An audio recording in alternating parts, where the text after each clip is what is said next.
খবর হচ্ছে বিদেশ যাত্রায় নিষেধাজ্ঞা প্রত্যাহার চেয়ে মতিউর পত্নী লায়লার আবেদন আদালতে। কোন লায়লা? লায়লা কানিজ লাকি। লাকি হচ্ছে ডাকনাম।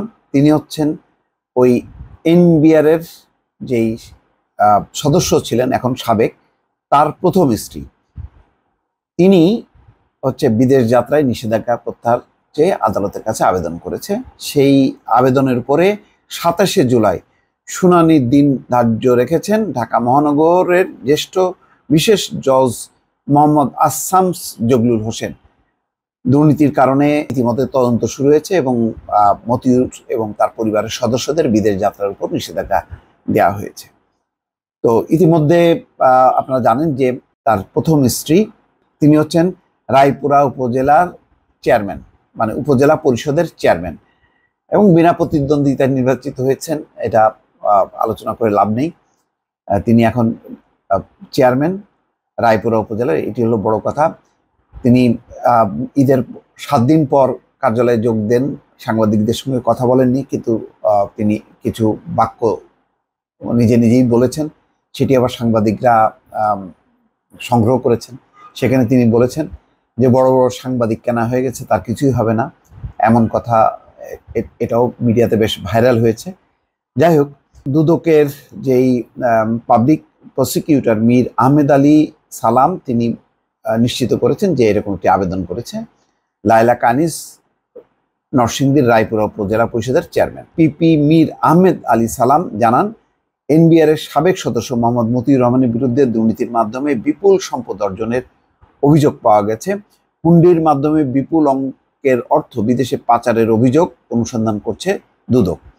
মতিউর রহমান, লায়লা কানিজ, তার ছেলে সহ পরিবারের সদস্যরা বিদেশে পালিয়ে যাওয়ার চেষ্টা করছেন। এজন্য 24শে জুন তাদের বিদেশ যাত্রায় নিষেধাজ্ঞা চেয়ে আদালতে আবেদন করে দুদক। আদালত সেই আবেদন মঞ্জুর করে।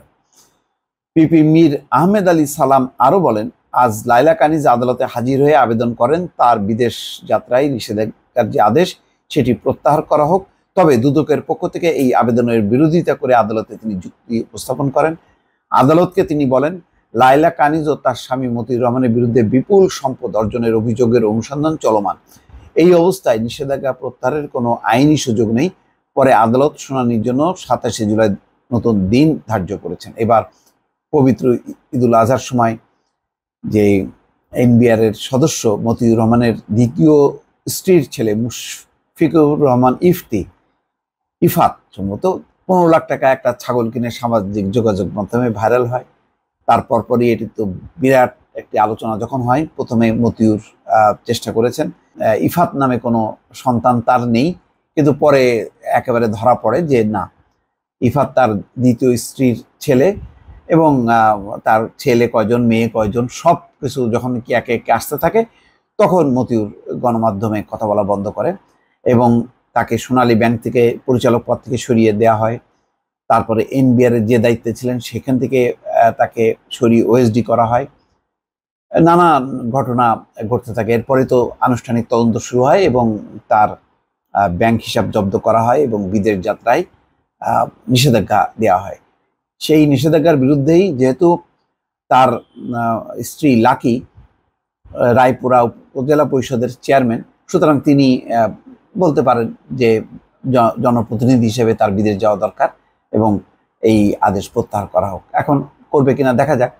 এখন ইতিমধ্যে যেইভাবে তার সম্পদের বিপুল পরিমাণ সম্পদ মতিউর, তার স্ত্রী, 2 স্ত্রী এবং সন্তানদের নামে, সেটি বৈধ নাকি অবৈধ তার অনুসন্ধান চলছে। এই অবস্থায় তার বিদেশ যাত্রায় যে নিষেধাজ্ঞা প্রত্যাহার হবে কিনা, এটা বেশ এখন কৌতূহলের বিষয় হয়ে দাঁড়িয়েছে।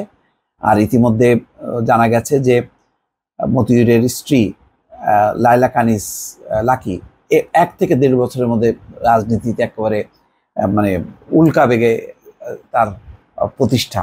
তিনি খুব দ্রুত বেগে উপজেলা পরিষদের চেয়ারম্যান হন, আওয়ামী লীগের একটি গুরুত্বপূর্ণ পদ দখল করেন এবং সবই সম্ভব হয়েছে রাজিউদ্দিন রাজু যখন নাকি করোনার সময় তার যে রিসোর্ট বা পার্কে বারবার যেতেন, তখন পরিচিত হন।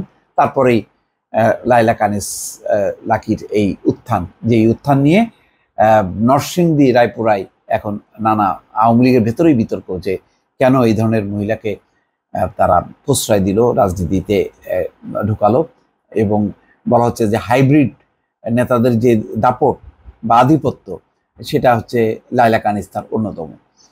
যাই হোক, এখন আদালতে কি শুনানি হয়, 27শে জুলাই কি আলোচনা হয়, তার প্রেক্ষিতে আদালত কি আদেশ দেয়, সেটি এখন দেখার বিষয়। দর্শক ভালো থাকবেন, আল্লাহ হাফেজ।